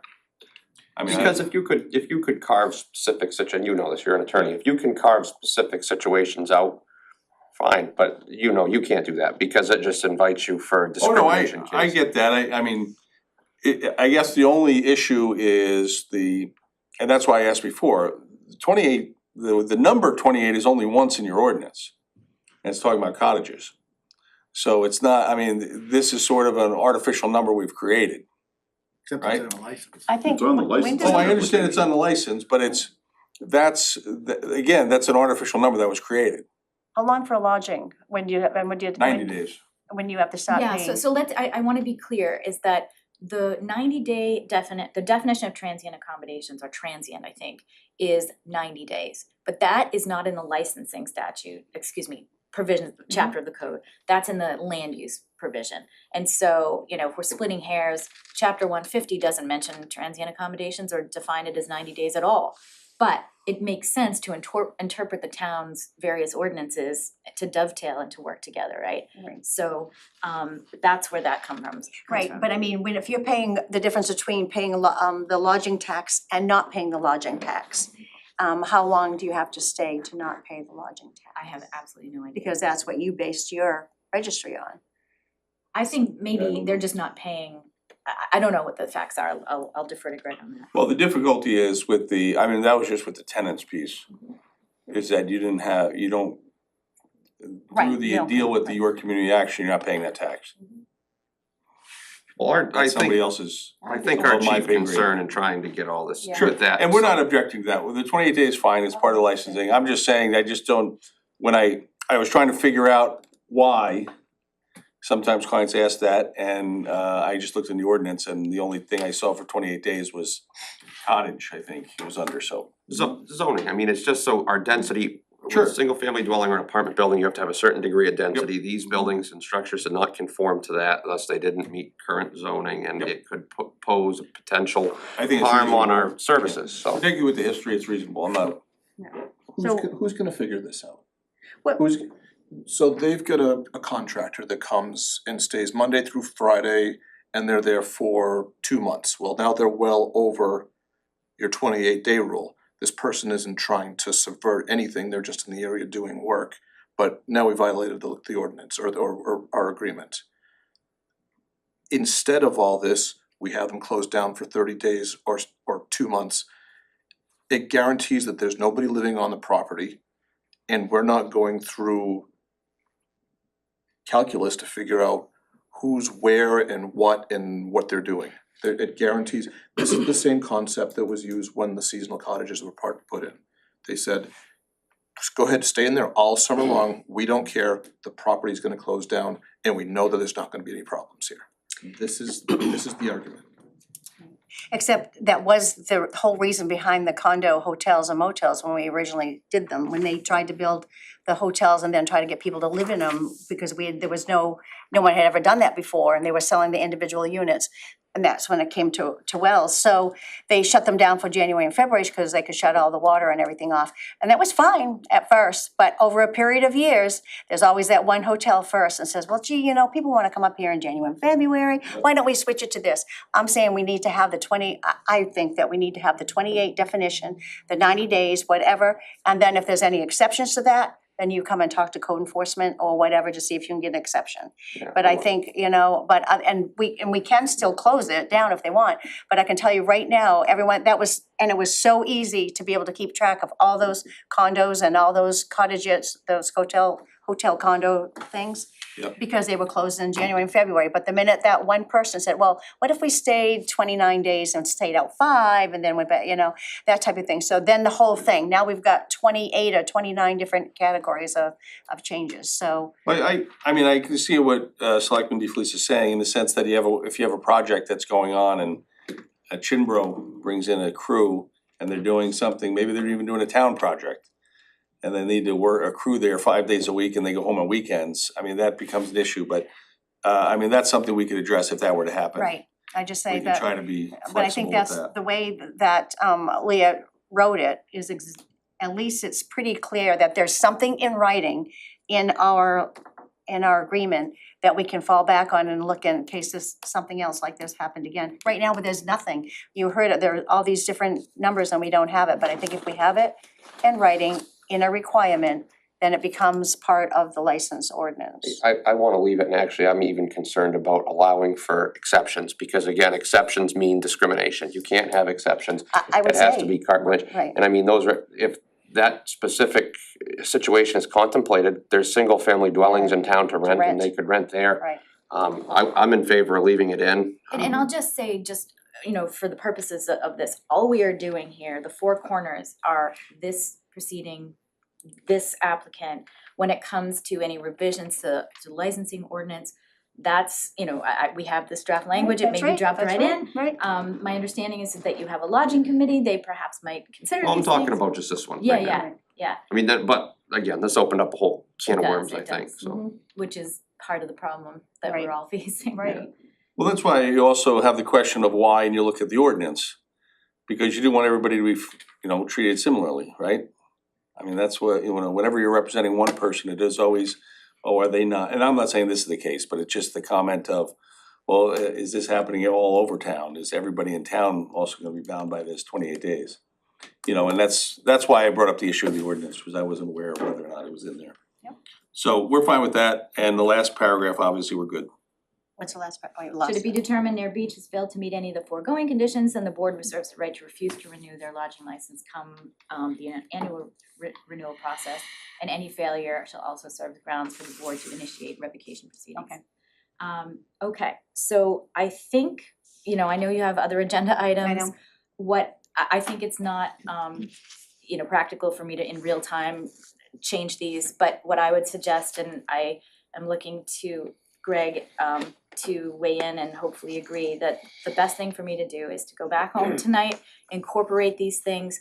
Maybe what there could be would be a motion to adopt the proposed conditions as amended and agreed upon this evening. I think you wanna get perhaps you know, Attorney Orso and his clients' acknowledgement that these are agreed upon. Unless, of course, when I circulate the draft of what I, you know, what I think happened this evening, you know, they have you know, there's a strong objection that she's out in left field and she completely got that wrong. But what I think has to happen is because we are still in there was a public hearing, there was the issue of whether or not the license would be revoked, there need to be written findings under law, there has to be written findings. So I think what I would suggest is, like I said, there would be a motion to, Kathy, I see you writing out of my peripheral vision, a motion to approve the. Here's where I feel less comfortable. Yeah. Because you're not their attorney. I you know what, and I was going to So- raise that very issue. So you and I are sort of theoretically Parties, at yes, this. absolutely. And their attorney's not available. Or I don't think Sandy she was teaching or something Yeah, tonight. she's got another. I don't have any doubt that we'll have an agreement on those terms. I mean, what we agreed to tonight, we're sitting here before you and you're gonna give me a hard time if I say no. Sure. So, you know, you have me back here in a week and I say, no, I didn't agree to that, because I did. So, and I think we're in agreement with all those terms. I guess my only concern is that at a certain point, we gotta there has to be a distinction between you Absolutely, representing Yes. them and representing them. yes, and that's why I am absolutely, Greg and I, look at this, we're on the same page. I just want wording that would make a difference, Yes. that's, you know. So I I think what think we needs have to. plenty of time to make the approvals at our next meeting, December first. Because nothing is Exactly. happening on this document. Well, there are a few deadlines that There are, but those are things that we don't have a lot of control over. and The but court stuff and all that. but that escrow has to be done by a certain, so that's exactly why I'm asking these questions, and I think Greg and I are on the same page. That there has to be written findings, your attorney who's advising you will review those, will draft them. She's going to be drafting the findings, which will include all sorts of background facts that I have nothing to do with. All I'm doing this evening is to make sure I understand what those conditions are that will be dropped into, you know, I'm the scribe here, of course, and of course Sandy's gonna advise you. Greg will have the opportunity to review them and make sure that we're on the same page. The only issue I was worried about time-wise is that there are some deadlines. And I have no problem with, if you wanna read those, I will affirmatively say my client will comply with those timeframes. But I haven't had a chance to. Before December first, like we're talking about, what are we talking about? It's the reservation. We're talking about the reservations, we're talking about us reporting back to you by the 21st of who's in, who's out. Do you want me to just go Room through real numbers? quick? Yeah. If we Yeah, I can mean, I just- have no problem. Again, it's not gonna be, Any it's timeframes that are before non-elegant. December first, we are still gonna comply with, absolutely. Alright, so close down to all guests no later than December 15th, yes? Yep. You'll itemize the room numbers, you'll give that information, you'll circulate that to We'll Sandy. do that by Monday. Perfect. No later than Friday the 21st, Air Beach will give that accurate list, blah, blah, blah, right? We're good. Yeah, Friday's not the 21st though. Friday, oh, you said the 18th, right? Yeah, by the 18th, we'll give the list, Friday, the 21st, I think was the escrow. Monday the 21st. I'm yes, sorry, yeah, Monday the 21st. Who's on first? Alright, yeah, escrow 1,600 by Monday the 21st. We are agreed, I think, that the 4 guests that are transient guests that are not part of the tenant group will vacate by By Friday November midnight. 18th. Yep. At midnight, right? I will write that. We have, And there will be no more transient guests in there after November 18th at midnight. Which is the only 4 that are still there. correct, And the twice weekly, we've got the town authorized for 43, the occupied, room 44 is occupied by an employee, that employee will also be out by December 15th. December 15th. Um, Bid 2 will be the only one on the site. and I've heard the code officer and the fire chief say that that's fine. Is that an actual room number? I think it's an apartment, that's not a room number, right? In the office. His His- office. Out of the office. But there's two, there's the apartment that I think you occupy, and then there's also an employee that occupies That's room right. number 44. Yeah, Two that separate- person's out by December 15th. Yep. Bitch will be in the office apartment. Your office apartment is a number 44? No. The other guys, other Yeah. persons, yeah, okay, Technically, there's not even a number on it. okay. There's not, okay. It's And under those like were the no only number. other dates specified Yep, aside that's from the fine. ones out in the future. Sure. Okay, so as I understand it, I will reduce these to writing. I will. Wait, did you say that there are twice weekly checks for tenants? That there's an assigned third party? Yeah. That's going to give, Yes, I'm sorry, all I was repeating back was actually the dates that oh, the dates, are okay. in advance of your next meeting. Okay, And everything else that I think we talked about that, were agreed upon. Yeah. But of course, this will be provided to Sandy Gay, who will draft findings for your consideration. But in advance of that, I'm going to reduce these to writing and circulate them to both Greg and to Sandy so that they can weigh in. And I also, I mean, when we get an opportunity with Sandy, we talked about it a little last time, I also want to explore the possibility of what we call that. Because you have whatever the document is, obviously it's enforceable and you can enforce it and it's your document, but I just, in the past, in times I've done this a number of times, I called it a consent decree. I'm recognizing that's an agreement between the parties and the town, but we'll look into that further later. That has all the findings in it too, it doesn't take any powers away from the town, it doesn't, so it'll be a consent decree for the required yes, for steps all to those steps. reopen. It would essentially have the same thing, that all your findings, everything in there. It's just a vehicle that we use sometimes Yeah. that, We'll let Sandy weigh Yeah, in we'll on that. yeah, We'll let and Sandy be happy Sandy can to weigh in on that talk to her one about for that us. one. So for tonight, No motion. we just, No motion, No just they're motion. agreeing, we've got your word that We got stuff And is. we're gonna, because those this is a timeframes, workshop, so we don't have to vote on anything. we'll confirm all of Yeah. them. I mean, we'll have Okay. all the timeframes involved. Great. Excellent. Yep. Well, Thank you. Thank good. you Thank you very much. Thank Thank you. you. Have a good night. you too, thanks.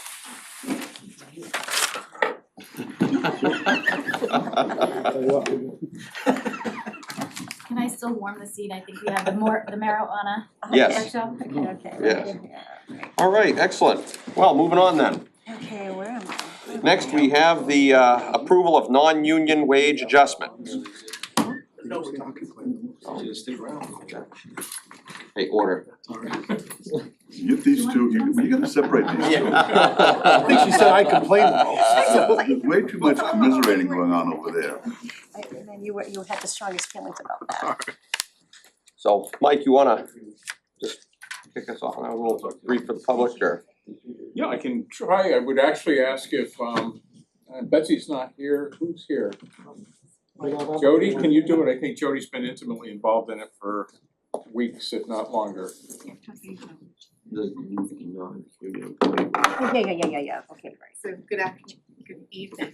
So from our workshop this afternoon, we talked, Betsy, the HR consultant, and myself presented you with non-union wage adjustments.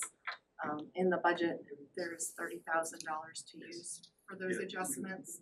And we laid out a plan. Betsy had done a market analysis, and we explained to you how the salary bands were adjusted and certain positions were moved up to get people more to the midpoints in their salary bands. And it was just for those employees. Great. Any questions? Sounds good, thanks, Jody. Thank you for giving us that explanation. We have a motion. I move to approve the non-union wage adjustments as recommended by the Personnel Advisory Committee effective January 1st, 2023. Second. All those in favor? 5-0.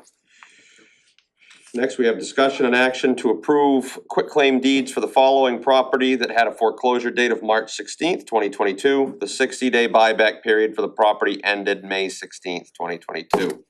S&D Properties LLC, property is known as parcel number 0039/006-015.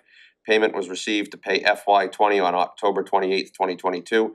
Quitclaim deed releases lien filed in book page 18378/458. Motion. I move that the board approve and sign the quitclaim deed to release the lien on the property listed above. Second. All those in favor? 5-0. Next, we're on to discussion and action on updates, personnel and committee assignments, resignations and issues. The first, we have a new hire, an animal control officer, Ashley Johnson, who starts Tuesday, November 22nd. Chief, anything you wanna say about that, or? She's currently working, so she hasn't been around much, she's working in New Hampshire. But she comes to us, she's working as a vet tech right now. And she also has a degree in marine sciences, something like that. And so we're gonna hopefully include down at the harbor, the new building down there. Maybe she can help Mike down there in the slower times, and I think it'll be a good collaboration. That's good. Cool. Yeah, Like- great idea, yeah. Awesome, well, we're happy to have her joining the team. And then next, we unfortunately have a resignation of Irish Griffith, Code Enforcement Officer, and we wanna thank her for the time that she put in for the town of Wells. So, move on to discussion and action to accept donations and bequests, the first of which is a $50 donation from Diane Carfora to the Wells Fire Department, and that's the only one. I move to accept the generous donation and write a letter of thanks to the donor. Second. All those in favor? 5-0. On to new business, for the second time this evening, we have open to the public for 10 minutes. Remember the public that like to speak and come up to the podium, state their name. Anybody? Absolutely, chief. Real quick, this last Wednesday, we had the pleasure of having lunch in the senior center. We had a great time, we honored, it was between 15 and 20 veterans. It was great. Everybody had a good time, fed lunch. They had entertainment, shades of grass, shades of something. Yeah, great grass. Very good. Some folk music, and they really appreciated being honored there. I do wanna thank, we had 4 high school seniors come in to help us serve. It was Ryan Chase, Miranda Delgado, Grace Cody, and Jaden Concepcion. Did I say that right? Yeah. Okay. They came down to help us, and they had a good time too. It was and the seniors love having the younger kids in there, so it was as you'll see, we did post it, there's some photos. And I will just say, there was a photo on there, I made him take it down, of me fanning out a bunch of money. I did win the 50-50. I donated it back to the seniors. Just so everybody knows. But no, it was a great time, and thank Rita did a great job at the senior center, helping us organize it. So, Thank you. It's awesome to hear. Yep, they enjoyed it thoroughly. I heard great things from it. Oh, we had a good time. Well, it's good to hear. Thank you to everybody involved in that. Anybody else from the public like to speak? Seeing none, we'll move on to good news. I'd like to kick us off tonight. I just wanted to say I'm happy to have Mike on the team officially now. Good to be here. I really enjoyed my first 2 days and had a lot of time with staff, and I really appreciate the board's support of me in this role, and I look very forward to working with staff, but it's been a great 2 days. Great, that's good to hear. I know Glad we're you're very aboard. excited to be working with you as well, and we look forward to it. Mike brings quite a bit of diversity and background to the team, so certainly should be helpful to the shared mission statement that we all have. And I also wanted to take a minute just to thank all of our first responders. Obviously, today there was an incident, but you know, from what I heard, and I think the public heard, everybody responded professionally, and we're certainly glad that we have those people serving us and the communities. So thank you to all of them. Anybody else? Mike? I have a whole lot of good news to share. First is the town clerk's office, I chatted with them today, and they wanted to share that 6,711 total votes took place on November 8th. 3,200 of those were absentee, 3,511 were in person. There were 486.75 total worker hours, of which 328 were provided by volunteers. Wow. So that's really awesome. And then I don't know if Chief Putnam is soliciting these wonderful accolades that I have in my hand. Check the email address on them. But yeah, not sure, oh, they came from her, no. But just a couple of very quick ones. Officer Carl Roy, a very, very nice letter to Chief Putnam that she shared with me, is acknowledged for outstanding service, and I'm going to kind of compress this into the compassion he demonstrated at a recent medical event involving a lady, and her husband took great lengths to write a page and a half accolades for Officer Roy's great work. He was actually off duty on that. What's that? He was actually off duty on that. Oh, that's wonderful, even more so. Since he's hometown. Along the same idea of customer service and compassion, Officer McDonald, I don't have first name? Steve. Okay, was going the extra mile in the step of an investigation into a road incident that took place on November 8th. This person wanted to write and commend his work as well. And then one more, and this was again, compassion exhibited in a very difficult situation. Sergeant Aerosmith, consistently professional and courteous demeanor in carrying out their duties. I won't go into detail about the nature of the call, but it's certainly a very difficult situation. So 3 wonderful letters that I was given yesterday, and kudos to the department chief. I think that's it. Thanks, Mike. Yeah, I'll just go on this and kind of jump on yours. You know, today was a tough day around a lot of the schools in the state, but I think I would like to commend the chiefs, you know, everybody that was involved, all the first responders, our school resource officers did an outstanding job. Our school and a lot of the schools, I think we prepare for things like this, but you can't be prepared for the whole thing, but you know, we did go right immediately into soft lockdown. You saw teachers in the hallways, making sure everybody was feeling okay. Our administration was all over the place. You know, Mr. Daly was in all 3 buildings almost immediately. Just trying to keep calm as much as you can in these situations, and to give the students a lot of credit. It's not an easy. You know, we had 28 kids at Sanford at the time, or 26 kids at Sanford at the time, and they're worried about their classmates. They're worried because until we got the information that it was a hoax, a sad hoax. But I think we also learned a lot today, and what we learned is we are kind of ready for this, you know, and we've done a good job preparing both police, school, fire. I think we did learn that. I'm sure we can learn more from it as we look at it. But what a great job by a lot of people all around the schools and town to make sure this, and information went out immediately to parents and you know, so it shows that we were prepared. You know, hopefully we never have to do this again. You know, that's the goal in this whole situation, but it's nice to see that people were prepared and the reaction was immediate.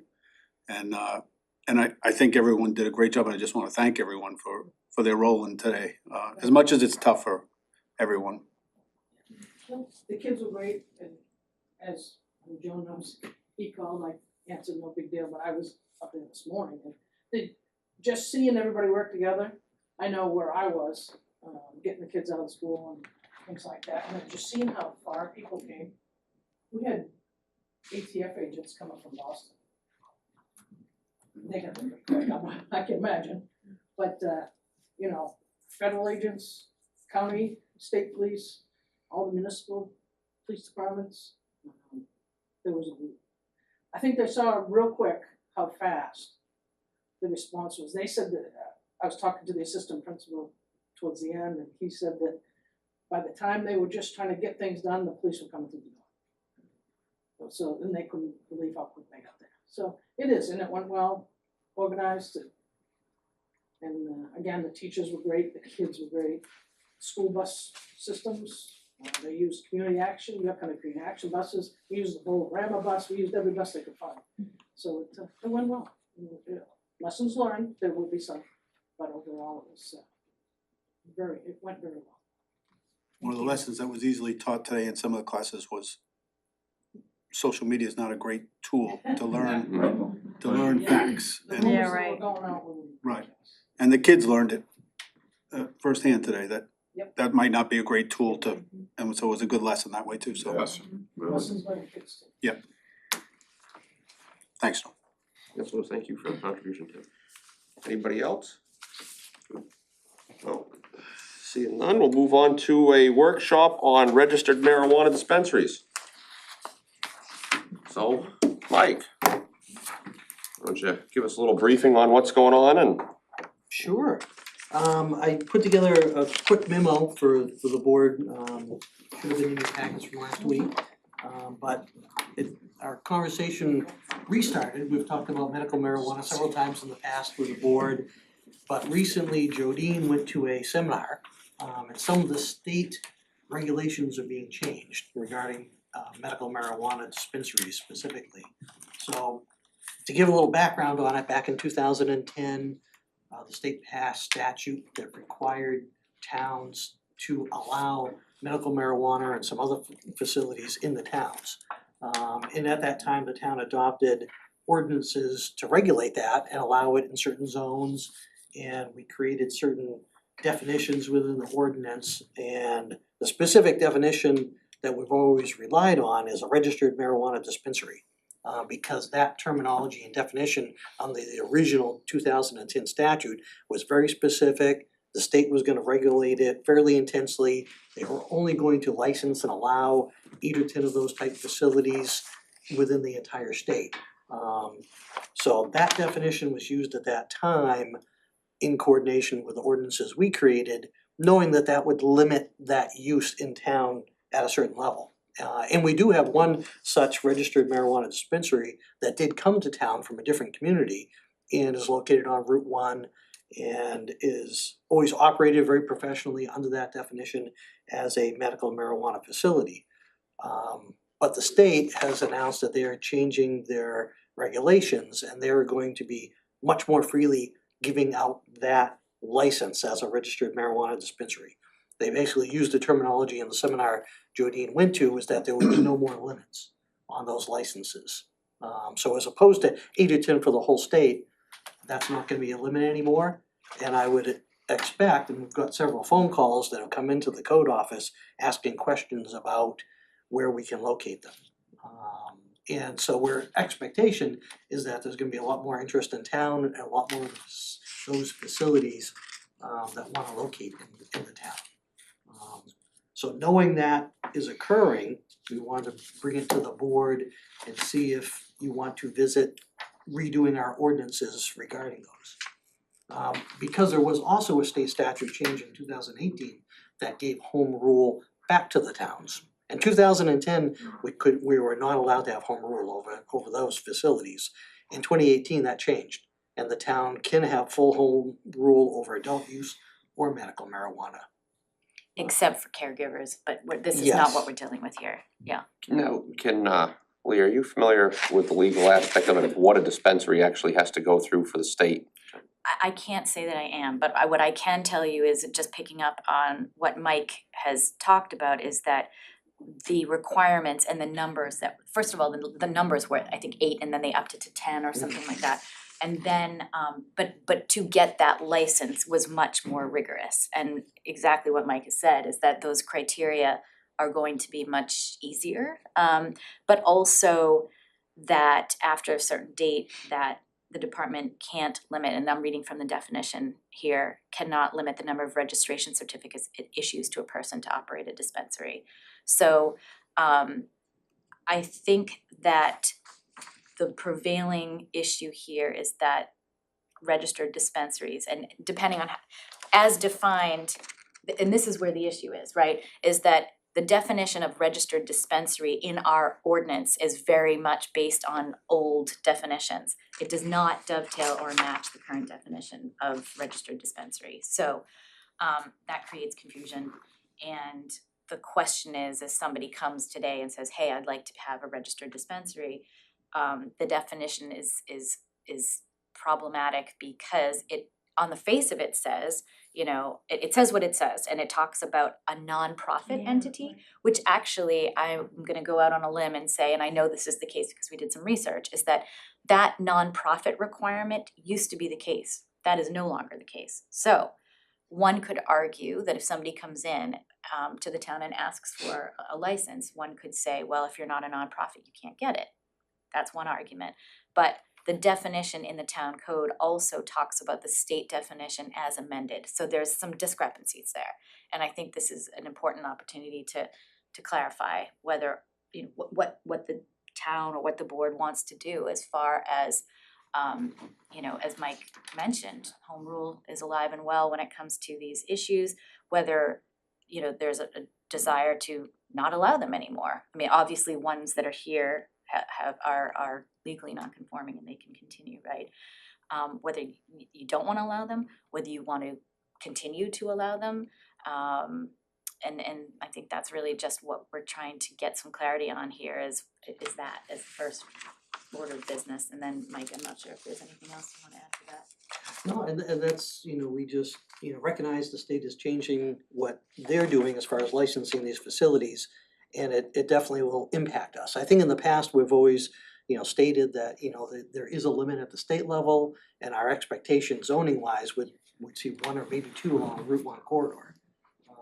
And that won't be the case. We could see 10, 20, we do have other restrictions where they can't be located within 1,000 feet of a school or daycare, so there are other factors that would limit them locally. Yeah, there are definitely some good performance standards, but and I don't think anybody's done an analysis of how many parcels in that area are available for this use, but I think that's really not the question. The question is whether you want this use to Line Route 1. Well, not just Route 1. I What know, about but- RC? Well, We do have a question on RC too. An attorney for, such a facility has inquired about, we have two different uses listed. We have a registered marijuana dispensary, and then we have a separate definition for a standalone registered marijuana dispensary. And one is restricted just to the Route 1 corridor. The other is allowed in the RC zone as well. And no one's ever asked this question before, but it is possible that we could see activity in the RC zone as well, off of Route 1. Leah? What's the possibility, could we enact a moratorium? I think the best way to go about this, and this may be something that we wanna talk about in executive session because it talks about legal strategy.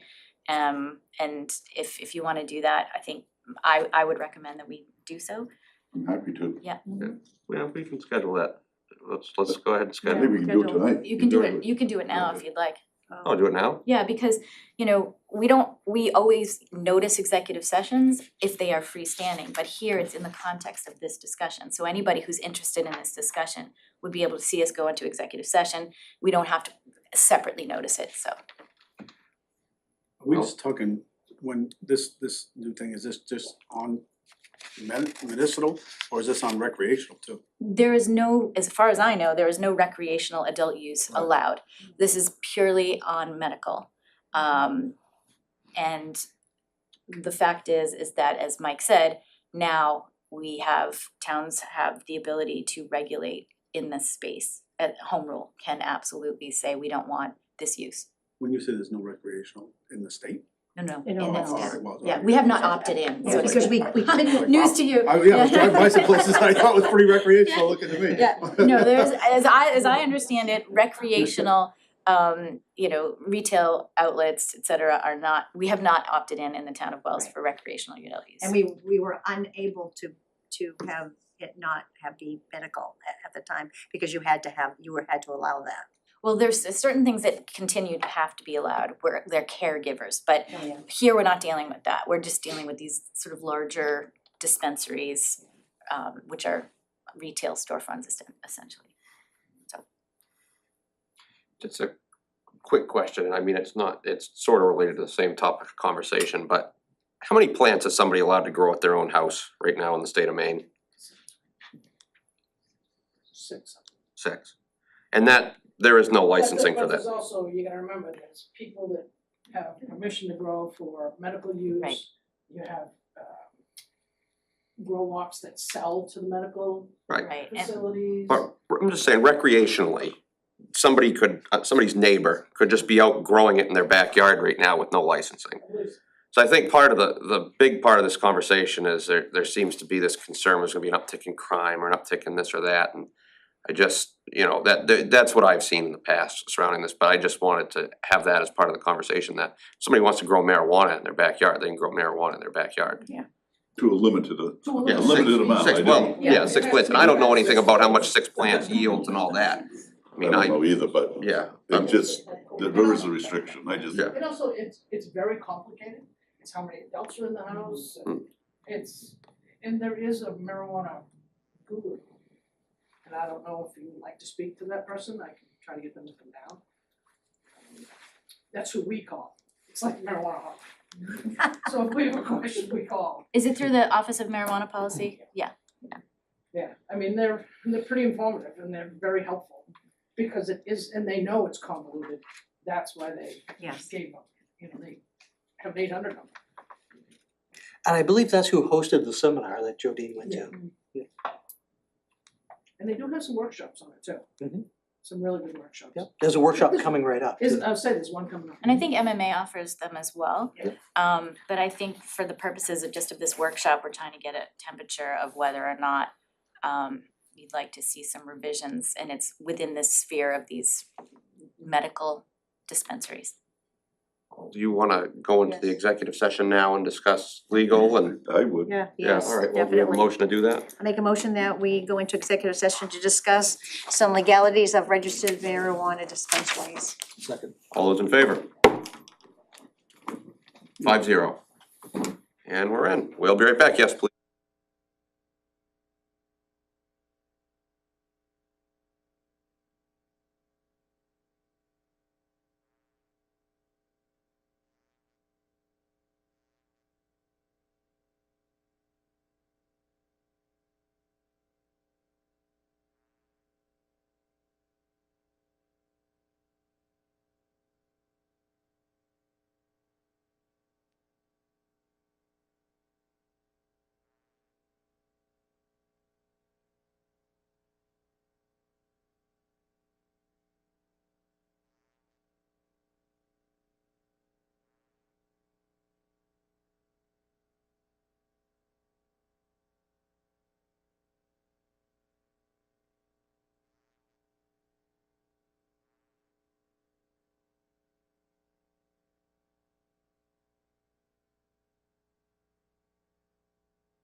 Not yet. Not yet. Oh.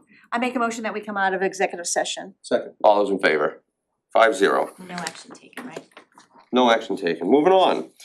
So we're past that. We're going to, we vote to accept the minutes. Everything look good? Yes. I make a motion, we accept the minutes of, well, I make a motion that we accept The the 8th. minutes of the 8th. Second. No, not the 8th, the 1st, I'm sorry. It's 2 weeks ago. It's the first. It was the 1st. I make a motion that we accept the minutes of the November 1st selectmen's meeting. Second. All those in favor?